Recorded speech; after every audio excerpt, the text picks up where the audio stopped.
Deus, nós queremos, em nome de Jesus, agradecer pela presença de todos os irmãos. Colocamos a vida do teu servo, Deus, agora como instrumento.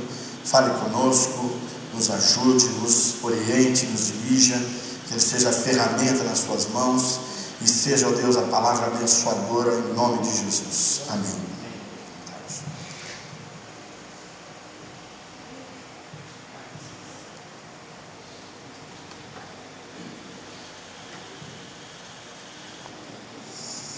Paz do Senhor, amados. Amém.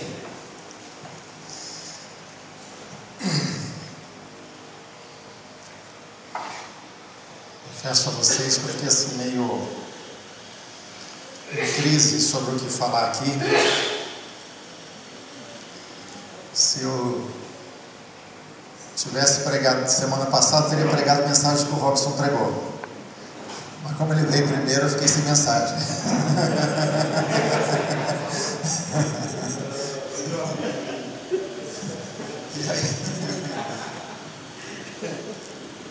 Duro que a Bíblia diz que o que veio antes é o quê? O salteador. Roubou minha mensagem.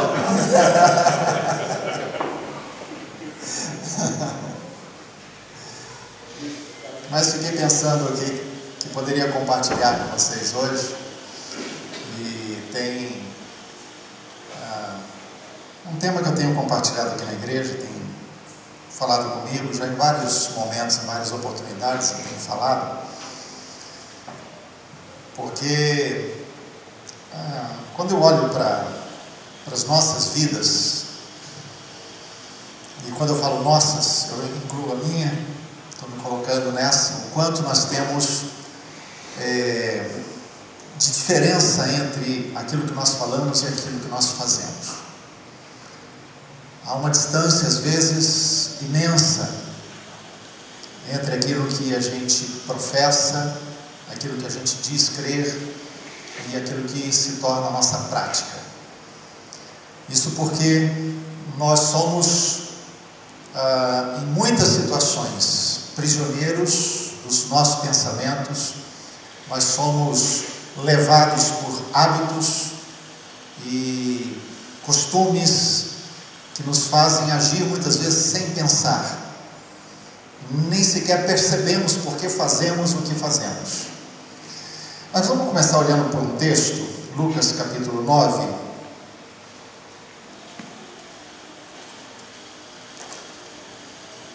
Lucas capítulo 9.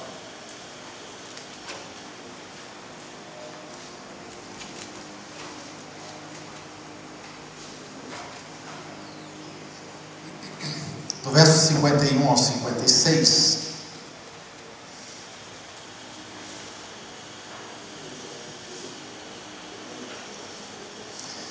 e aconteceu que, ao se completarem os dias em que devia ele ser assunto ao céu, manifestou no semblante a intrépida resolução de ir para Jerusalém, e enviou mensageiros que o antecedessem. Indo eles, entraram numa aldeia de samaritanos para lhes preparar pousada. Mas não o receberam, porque o aspecto dele era de quem decisivamente ia para Jerusalém. Vendo isso, os discípulos, Tiago e João, perguntaram: Senhor, queres que mandemos descer fogo do céu para os consumir? Jesus, porém, voltando-se, os repreendeu e disse: Vós não sabeis de que espírito sois, pois o Filho do Homem não veio para destruir as almas dos homens, mas para salvá-las. E seguiram para outra aldeia. Esse fato aqui, esse texto, ele revela para nós dois homens, dois discípulos, duas pessoas que andavam com Jesus e que naquele momento expressaram vontade, expressaram pensamentos que nada tinha a ver com aquilo que Jesus já estava ensinando já há um bom tempo para eles. E quando eles veem que os samaritanos fecham a porta para que eles passem por lá, porque a intenção deles era ir a Jerusalém adorar o Senhor, e ali eles perguntam: Senhor, quer que mandemos esse fogo do céu para os consumir? E a resposta de Jesus para mim é sintomática, ela é reveladora. Jesus diz: vocês não sabem de que espírito vocês são. Ou seja, ainda não caiu a ficha de vocês. Vocês ainda não perceberam, ainda não compreenderam de quem vocês são. Então, mas Jesus não está assim a repreender esses discípulos. Eu creio que o fato foi registrado e a palavra de Jesus foi colocada aqui muito mais para revelar intenções do coração, para que as intenções do coração deles e nossos pudessem vir à tona, pudessem ser reveladas. O fato é que muitas vezes, muito do que nós fazemos, assim como aqueles discípulos, fazemos de forma inconsciente, porque nós somos o resultado de hábitos. Nós temos hábitos, e eu vou falar um pouquinho daqui a pouco, mas a gente pode dizer que nós somos 90% hábitos. Tudo que nós fazemos, sentimos, tem a ver com os nossos hábitos. E hábitos nós adquirimos para várias coisas. Por exemplo, hábitos que têm a finalidade de aliviar a dor. Como é que nós temos um hábito para aliviar a dor? Um vício. Todo vício é uma fuga, a gente sabe disso. É uma fuga emocional. Então é um vício, e todo vício é um hábito que é usado para aliviar algo que fere, que dói, que traz dor à alma. Por exemplo, dormir demais pode ser sintoma de uma dor que está sendo camuflada. Uma outra coisa é o ativismo. Por exemplo, nós nos levantamos, não importa que hora nos levantamos todo dia, e podemos ter o hábito de fazer da mesma forma todas as coisas. E até a nossa oração pode ser um hábito. Amém? Amém. Não estou falando que é coisa ruim, estou falando que é hábito. Você levanta na mesma hora, você ora na mesma hora, você lê a Bíblia na mesma hora, você come na mesma hora, e você já chega um momento em que você não pensa mais para fazer aquilo, simplesmente vai e faz, porque se tornou um hábito.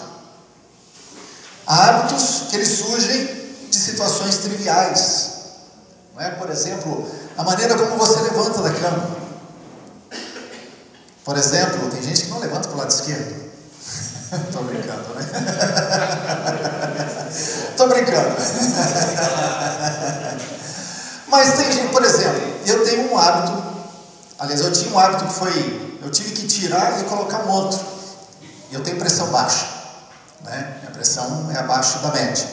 Então, o que acontece? Se eu estiver deitado e eu me levantar muito rapidamente, me escurece a vista, eu fico tonto e eu caio. Eu caí uma vez, né? Minha casa, os quartos são em cima, tem um hall pequeno e já a escada que desce. Então, um dia eu estava deitado, levantei lá, dormindo, acordei e levantei, só que levantei rápido, porque eu já estava com o horário atrasado, levantei e fui na direção da escada. 2 passos antes da escada eu caí, com um saco de batata no chão. Minha vista escureceu, perdi o sentido. Por quê? Porque eu levantei muito rápido. Por causa disso, né, e associando as coisas, eu decidi mudar a minha forma de levantar. Estou falando de coisa trivial, tá? Então o que eu fiz? Eu levanto, já não saio, já não fico em pé direto, né? Não saio da cama imediatamente, eu sento na cama, espero alguns segundos e então fico de pé. E isso faz com que eu não tenha problema da pressão. E nunca mais tive, né? Então hábitos a gente vai adquirindo. Aí de lá para cá, e já há muitos anos, eu faço isso. Eu levanto, nunca levanto de vez. Levanto, sento, fico alguns segundos, depois levanto. Então hábitos para as coisas mais triviais, mais comuns da vida. A forma como você amassa, né, aperta a pasta de dente, não o tubo da pasta de dente, né? Tem gente que aperta em cima, tem gente que aperta embaixo. E tem casal que briga porque um aperta em cima e o outro aperta embaixo, né? É uma boa notícia agora, para não dar mais problema, lançaram um tubo redondo, grande, Pronto. Então são hábitos, são coisas que a gente vai fazendo.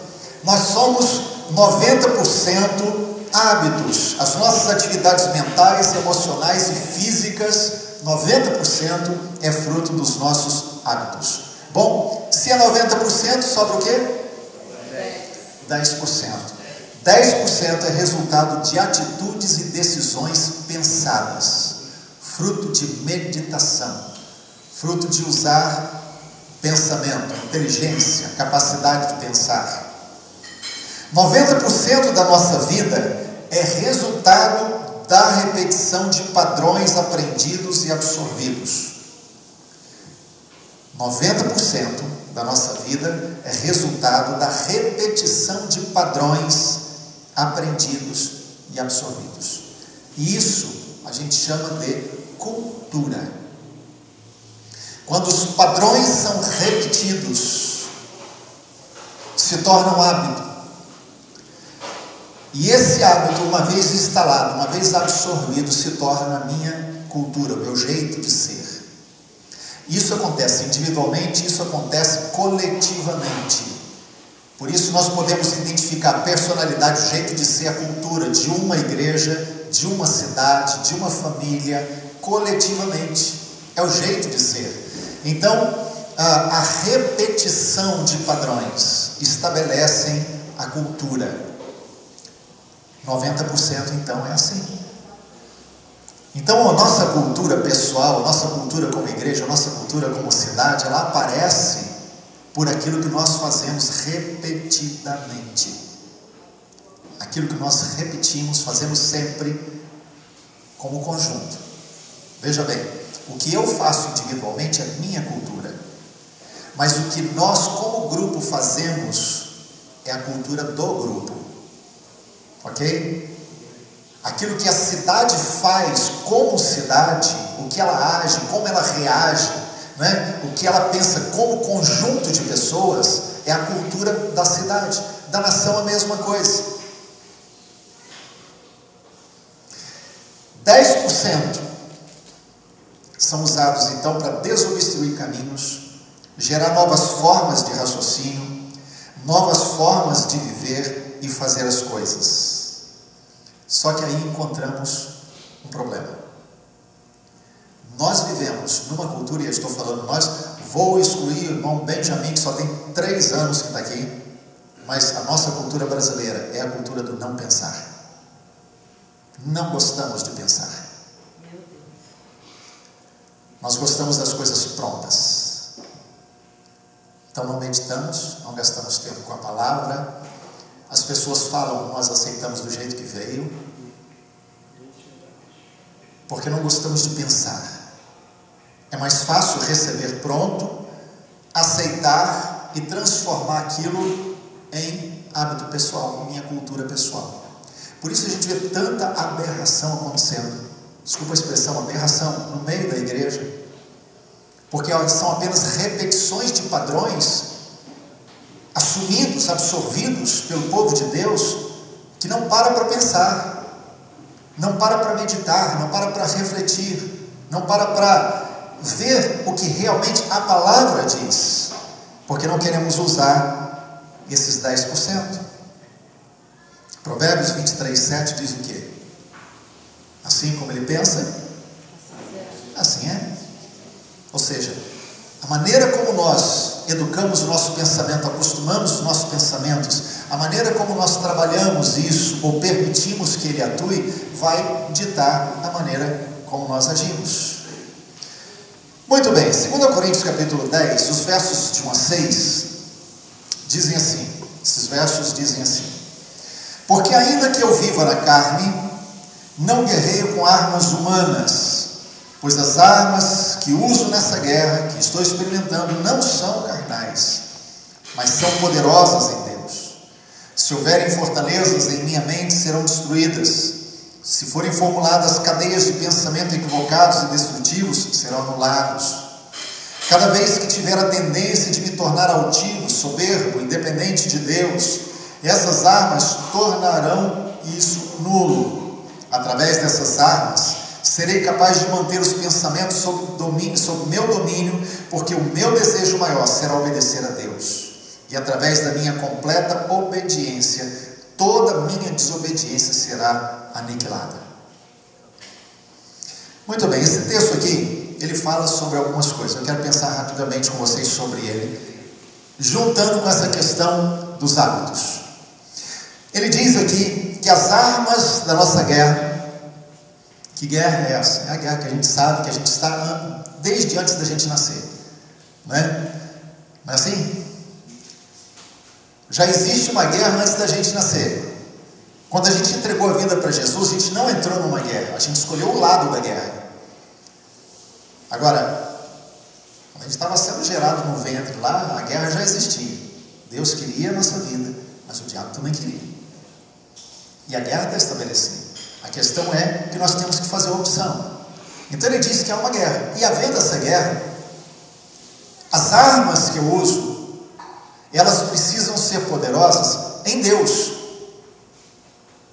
Porque as armas que eu usar, se elas forem poderosas em Deus, elas destruirão fortalezas, sofismas e altivez. São as três coisas básicas que Paulo usa aqui, que precisam ser vencidas nessa guerra: fortalezas, sofismas e altivez. O que são fortalezas? Fortalezas são conceitos e valores impregnados na nossa mente, que norteiam as nossas vontades e decisões. Eu vou repetir. Fortalezas são conceitos e valores impregnados na nossa mente, que norteiam a nossa vontade e as nossas decisões. Ora, se fortalezas são os valores impregnados que vão gerar as minhas ações, o que são valores? Valores são as prioridades interiores que possuímos, que nem sempre nos damos conta. São prioridades interiores. Essas prioridades influenciam o que eu faço. Então eu quero colocar da seguinte forma: se nós fizermos aqui uma lista de prioridades, cada um de vocês tem uma folha, cada um de nós tem uma folha aí, temos que anotar. Coloque número 1, 2, 3, 4, 5, 6, 7, 8, 9, 10 e coloque na ordem da mais importante para menos importante. Qual vai em primeiro lugar? Qual que vai em primeiro lugar? Trabalho a Deus sobre todas as coisas. Aleluia, alguém descobriu. Alguém falou? Quem vai em primeiro lugar é Deus. O primeiro, maior, grande mandamento é esse: amarás o Senhor teu Deus de todo o teu coração, de toda a tua alma, de todo o teu entendimento. Amém? Glória a Deus. Aleluia. Agora vamos falar daquilo que é prático.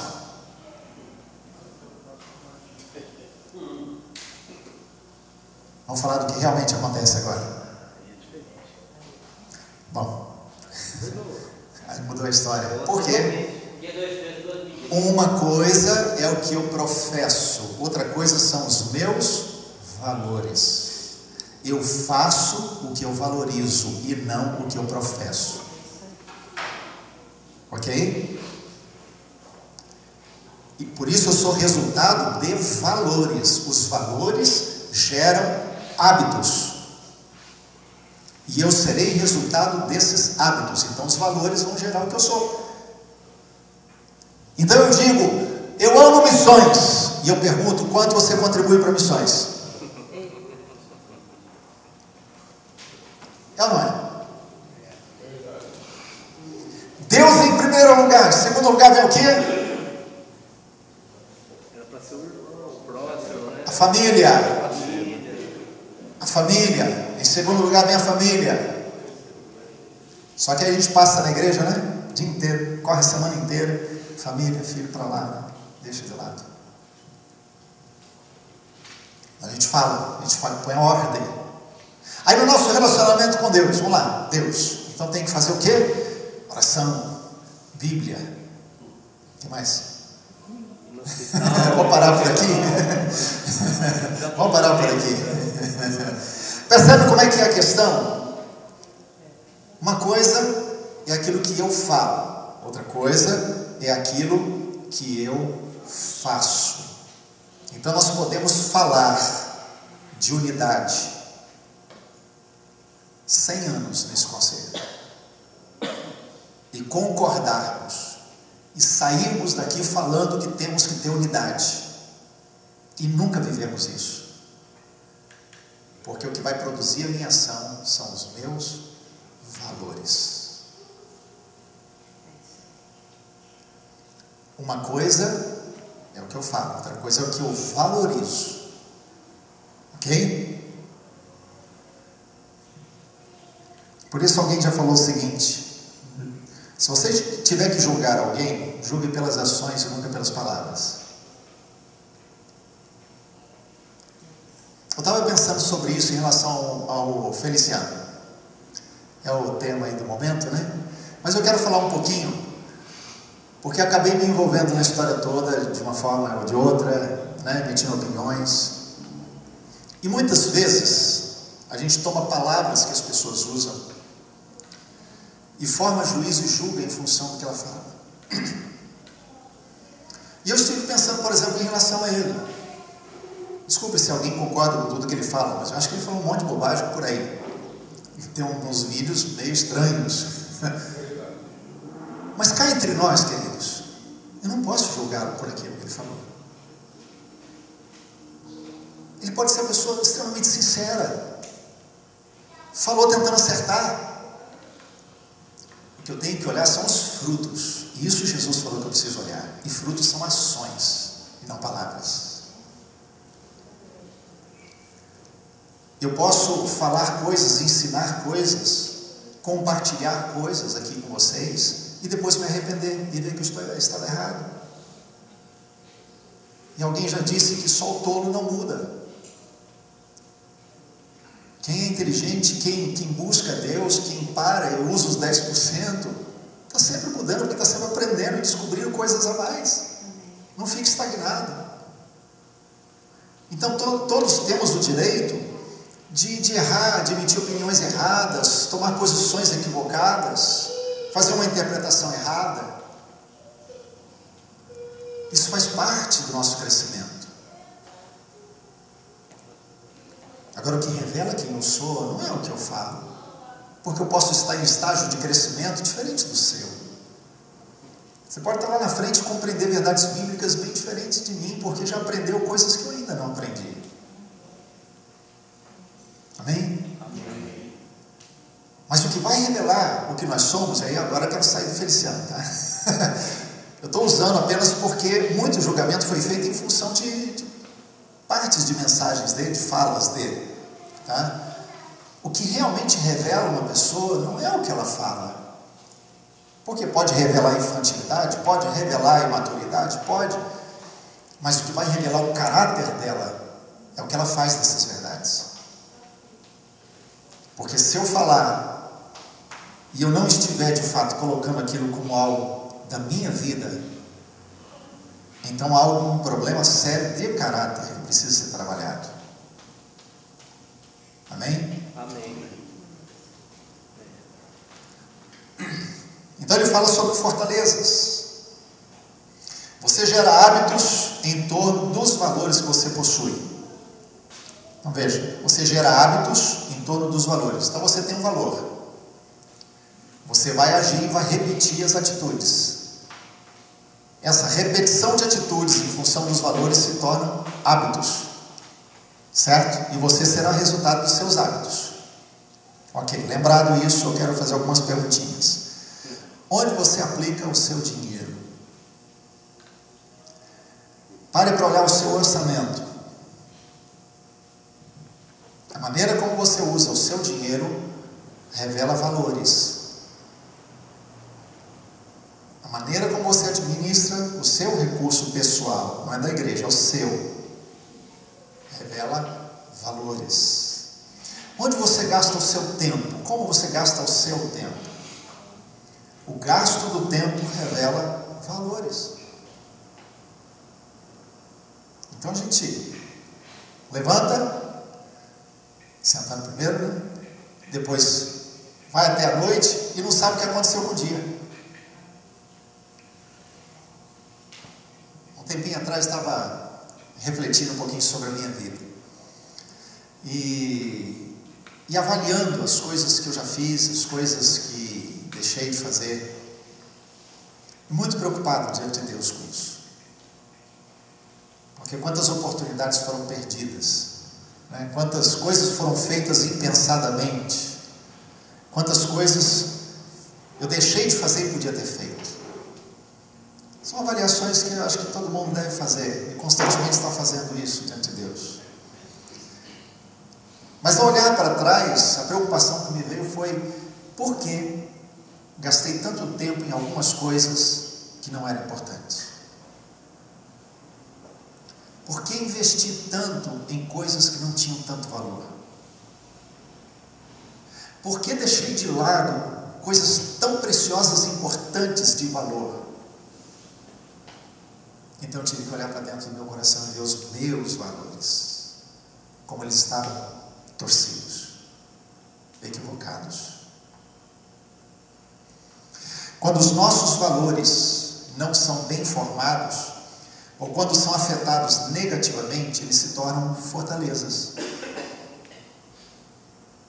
Então a fortaleza é essa sequência. Os meus valores geram hábitos que são fruto da repetição das atitudes.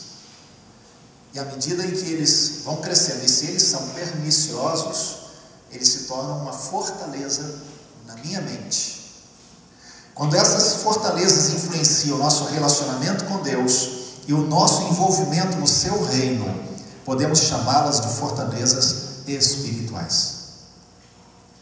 Ou seja, nós somos líderes, somos pastores, estamos à frente de pessoas, conduzindo um rebanho, mas de repente é necessário a gente parar e reconhecer diante de Deus: eu tenho uma fortaleza espiritual na minha vida, eu preciso de libertação. Por que eu falo libertação? Porque o texto de Paulo diz que só o poder de Deus pode quebrar essa fortaleza. Não é força de vontade, não é pensamento positivo, é poder de Deus.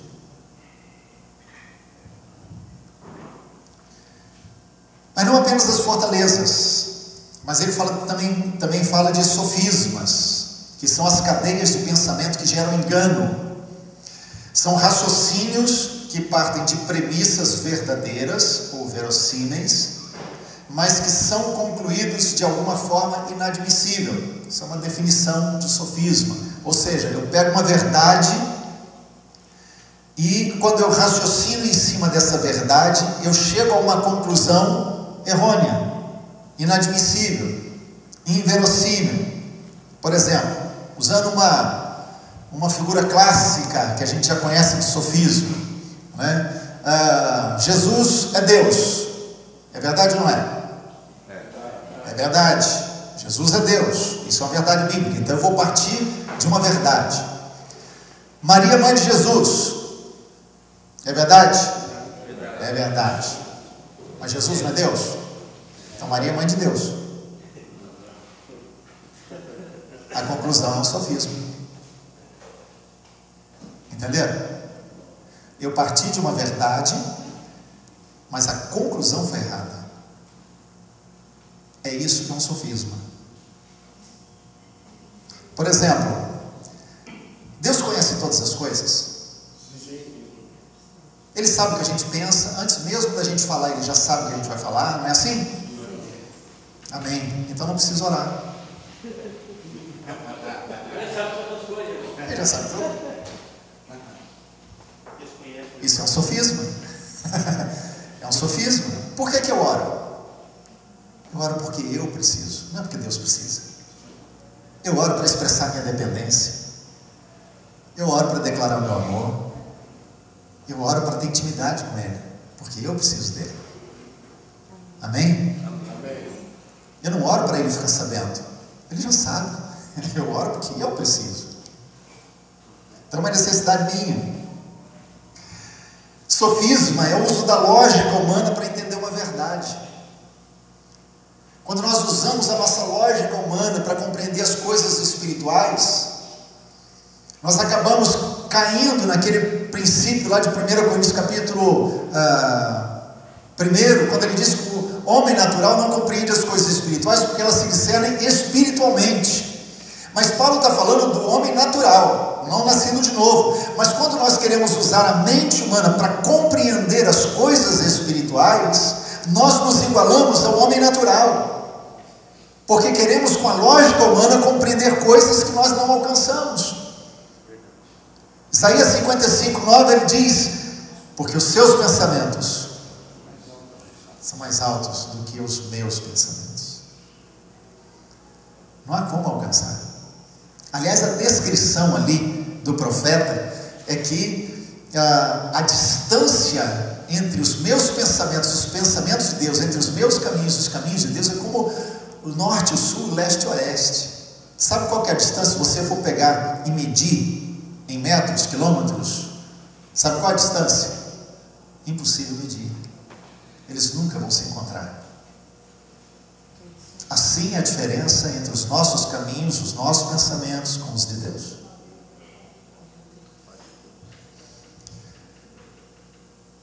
Toda vez que eu digo eu acho, eu estou caminhando celeremente para um sofisma.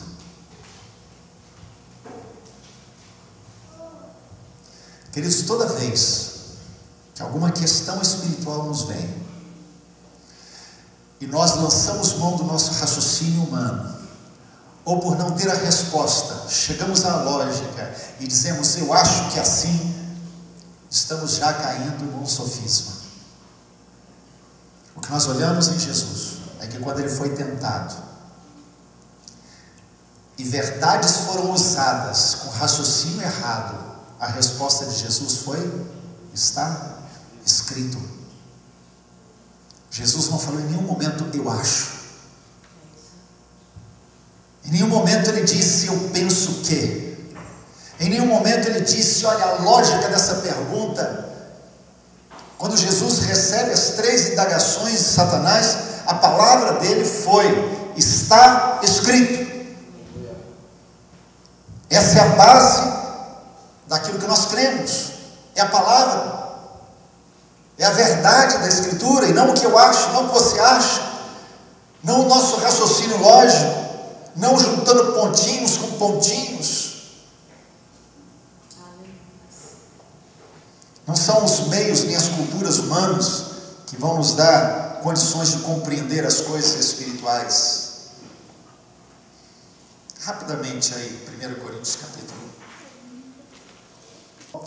1 Coríntios capítulo 1, eu vou apenas ler para destacar rapidamente algumas coisas. O verso 18 a 21, Paulo diz assim: certamente a palavra da cruz é loucura para os que se perdem, mas para nós que somos salvos, poder de Deus. Pois está escrito: destruirei a sabedoria dos sábios, aniquilarei a inteligência dos instruídos.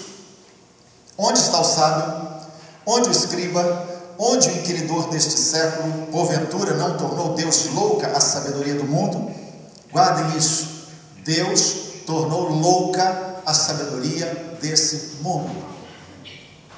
Visto como, na sabedoria de Deus, o mundo não o conheceu por sua própria sabedoria, aprove a Deus salvar os que creem pela loucura da pregação. Agora verso 25, porque a loucura de Deus é mais sábia do que dos homens, e a fraqueza de Deus mais forte que dos homens.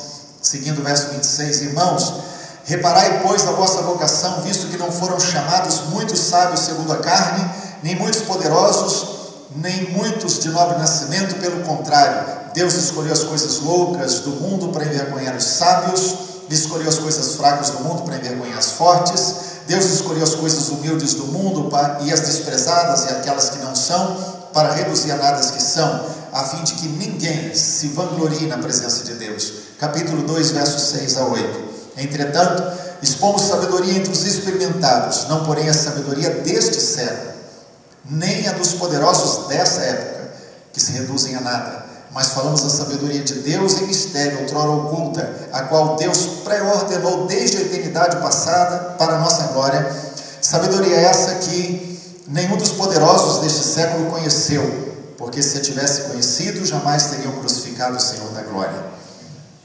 Deixa eu colocar uma coisa. Paulo está dizendo aqui que há uma sabedoria do mundo, e Deus estabeleceu, Deus escolheu, Deus determinou que ninguém o poderá conhecer através da sabedoria do mundo.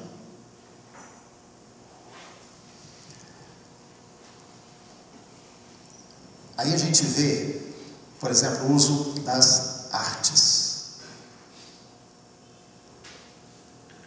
Vou usar aqui, tem um músico aqui. Vou usar a questão da música.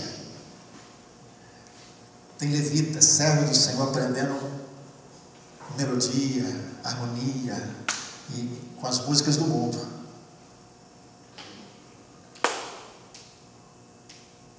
Eu podia pedir o Marcão aqui, que eu conheço muitas experiências dele, que ele já contou, como Deus dá as músicas para ele.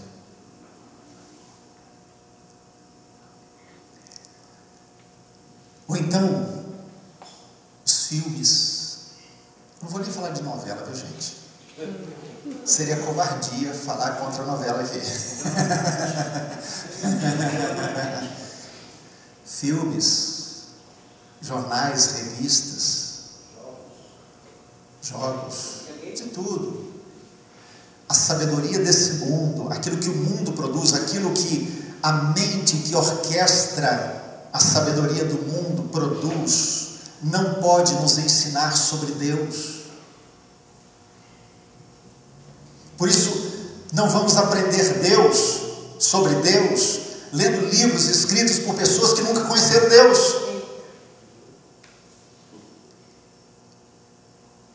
Não vamos ter revelação do alto, buscando em pessoas que nunca conheceram Jesus. A sabedoria desse mundo não pode produzir conhecimento de Deus. Então, tudo que é gerado na sabedoria do homem produz sofismas. E a terceira coisa que ele fala aqui é altivez. Altivez pode ter origem nos sofismas. Ou seja, quando nós partimos de uma premissa até verdadeira e fazemos uma linha de raciocínio errada, isso pode gerar em nós altivez. Por exemplo, posso todas as coisas naquele que me fortalece. Essa é uma verdade. Fora do contexto vira sofisma.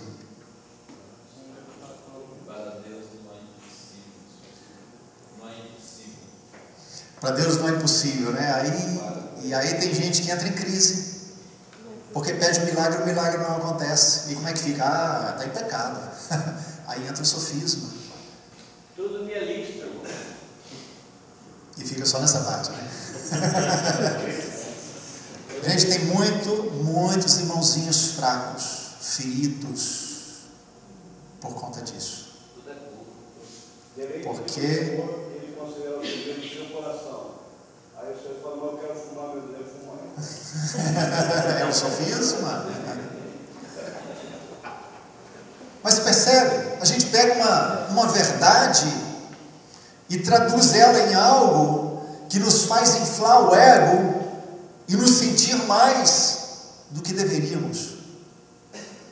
Porque na verdade, o que a palavra de Deus diz a respeito de nós? Queridos, nós temos que ter duas coisas em mente. Em primeiro lugar, o valor que temos para Deus. Isso é inquestionável.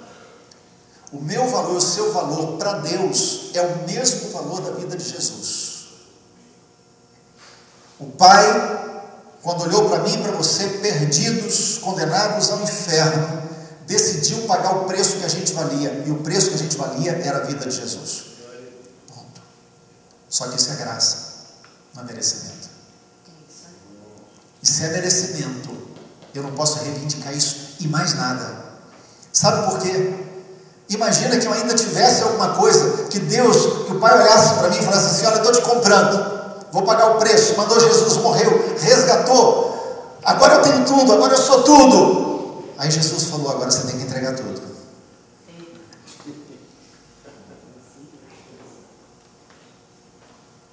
Aí no dia que eu entreguei a vida para Jesus, eu entreguei minha vida, entreguei meu nome, minha reputação, bens, tudo que eu podia requerer algum dia, desejar algum dia, eu disse: é teu. A partir daquele momento, eu passei a ser totalmente dependente, porque eu achava que eu era independente. Passei a ser dependente. Se ele quiser fazer, ele faz. Se Ele não quiser fazer, Ele não faz. Se eu pedir um milagre, se Ele fizer, glória a Deus. Se eu pedir um milagre e Ele não fizer, glória a Deus. Ele não é Deus na minha vida porque faça milagres.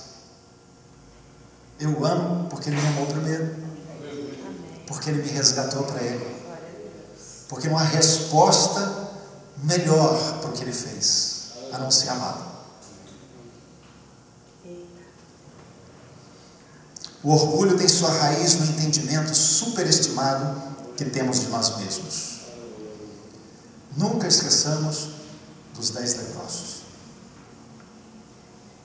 O judeu samaritano estava andando junto, ninguém questionava ninguém, ninguém cobrava ninguém. Por quê? Porque a lepra os igualava.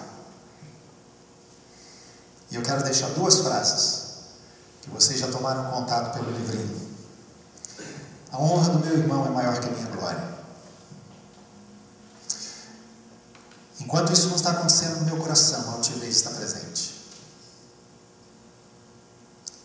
Enquanto eu não considerar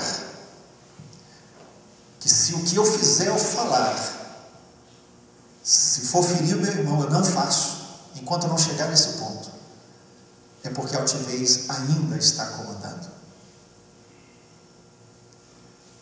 O poder, o agir de Deus na minha vida só quebrou a altivez, e eu só verei que quebrou quando eu estiver disposto a deixar de fazer coisas que eu gosto, porque isso vai abençoar meu irmão. Quando eu deixar de fazer coisas que para mim são prazerosas, mas eu não farei para abençoar meu irmão. Ou quando eu tomar decisões de fazer coisas que eu não estou com vontade, fazer coisas que para mim não é prazeroso, mas eu faço porque eu amo meu irmão. É por isso que Paulo diz que nós devemos considerar os outros superiores a nós mesmos.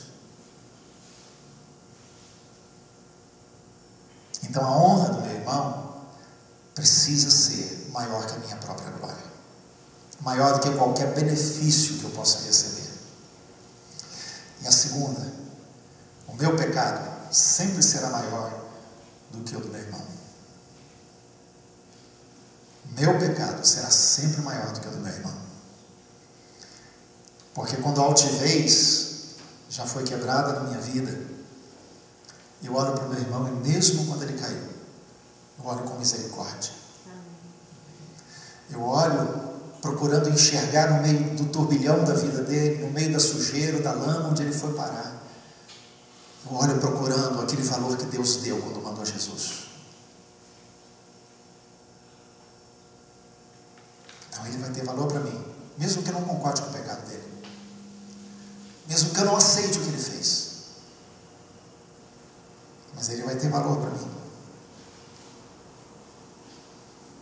Quando eu olho para o meu, não. Quando eu olho para o meu pecado, eu tenho que olhar com rigidez, com força. Eu tenho que lutar com todas as minhas forças contra esse pecado. E para mim ele tem que ser um gigante, imenso, horrível, violento. Mas do meu irmão, ainda que eu condene o pecado dele, eu sempre vou olhar com misericórdia. Então meu pecado sempre vai ser maior do que o dele. Então não terei nunca que me gloriar, me medir com ele e dizer: ele fez mais errado que eu erro menos que ele. O meu pecado é menor do que o dele. Nunca, nunca. Então eu vou olhar para o meu irmão e aprender a valorizá-lo como pessoa.